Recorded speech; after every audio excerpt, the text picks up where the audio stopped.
We think of movies as escapism. If you go out and ask most people why they watch movies, you tend to get a different variation of the same answer: to escape.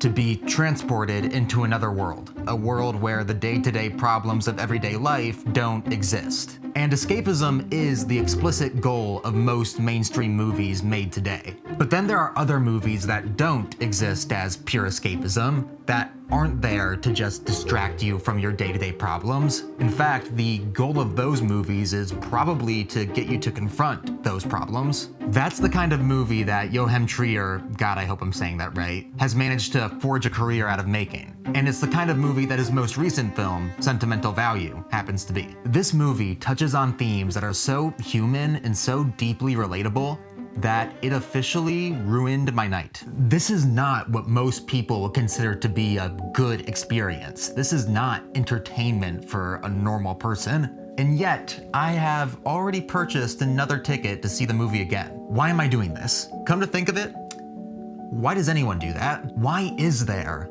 a market for misery? I've had this question before, many times throughout my life, but this movie got me thinking about it on a much deeper level. So let's dive into that a little bit. What do we get from tragedy in art?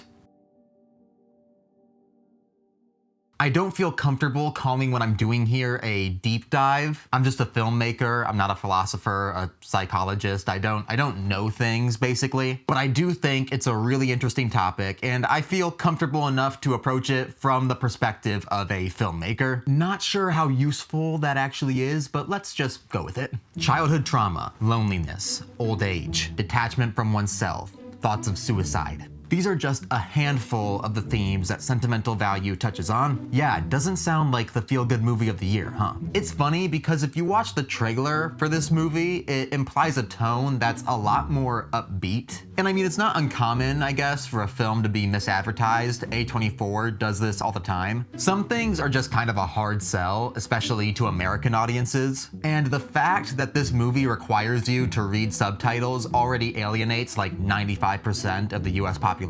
But even if I hadn't watched the trailers, I think the tone and pacing of this movie still would have been a surprise to me. And I think that's because I've seen this director's previous film and I'm sort of familiar with the tone of that. I became familiar with Joachim Trier through The Worst Person in the World, which I think is a phenomenal movie. It taps into a lot of the same themes that Sentimental Value taps into, but in a way that just feels less contemplative and a little less mature. And that's actually not a criticism. As a 22-year-old filmmaker, I prefer that kind of thing. I like dream sequences. I like experimental, fast-moving cinematography. I like hearing popular songs that I immediately recognize. That stuff is great. That's what brought me to Sentimental Value in the first place. And Sentimental Value is a lot slower. It's a lot more mature. It's more contemplative and almost meditative in the way it explores its themes, which one could easily interpret as development in Joachim Trier's way of storytelling. And also as a reflection of one of the key characters in the film, Gustav Borg.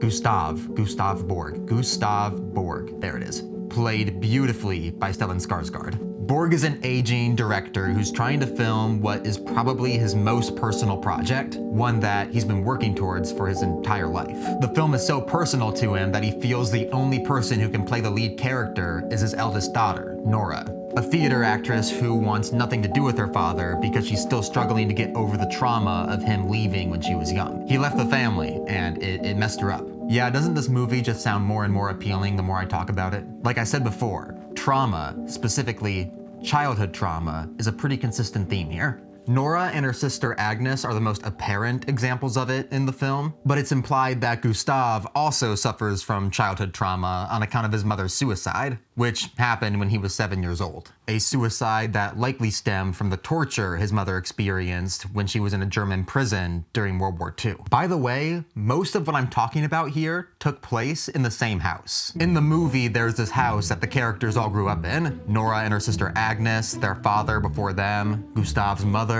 It is a major location in the film. It's also so soaked in history and architectural beauty that it feels like another character. That's the first key difference difference between a movie like Sentimental Value and some random Marvel film or something. In a more conventional film like that, the movie is about the plot and the characters just inhabit that plot. They inhabit that world. But in a movie like Sentimental Value, the characters come first, and the plot is what forms out of those characters. I think that's why I personally really connect to these kinds of movies. I like people, and I like hearing about other people and their lives. I think that's really interesting. I can easily say my second viewing of this movie was a lot more powerful than my first. Now that I didn't have any prior expectations in the way and I knew what I was in for, I was able to process the movie a lot better. As I watched the film, I really tried to analyze what I was seeing and trying to understand why I was so drawn to it, despite the fact that it got that negative reaction out of me the first time. After the movie was finished, I took out my phone and did a little research. Turns out there's a whole branch of philosophy dedicated to answering this kind of question. It's called the paradox of tragedy. The paradox of tragedy is basically a pretentious name for the question I'm asking. It's the observation that we as people get a weird sense of pleasure out of consuming tragic art and sad stuff.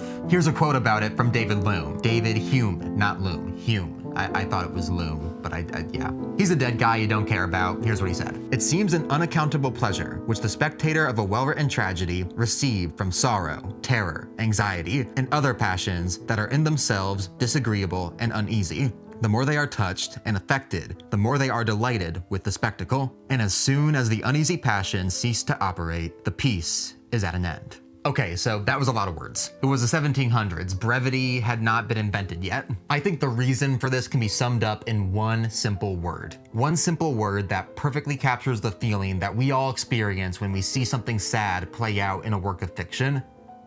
Release.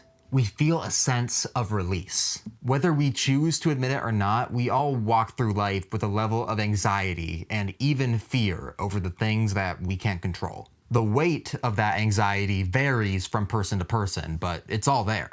That can manifest in a lot of ways. It can manifest in concern over family, health, career. The point is this. We're all scared. When I was young, I went to see a therapist for generalized anxiety disorder. And I have this vivid memory of that therapist telling me that thousands of years ago, long before we had the society that we have today, the intrusive thoughts and feelings that I was experiencing would have manifested in survival instincts. But in a civilized world in which I don't have to worry about being trampled by a woolly mammoth or whatever people were worried about back then, we're actually hindering my ability to live my life and function. I don't know how based in actual fact that is, but it taught me something. Our world has changed, but people haven't. And one thing I know is consistent is that our feelings never truly stay 100% bottled up inside us, even if we try to keep them that way. They do find some sort of outlet. Some of those outlets are good, and some of those outlets make you have to talk to a therapist when you're a kid. Nothing wrong with that, by the way, but just,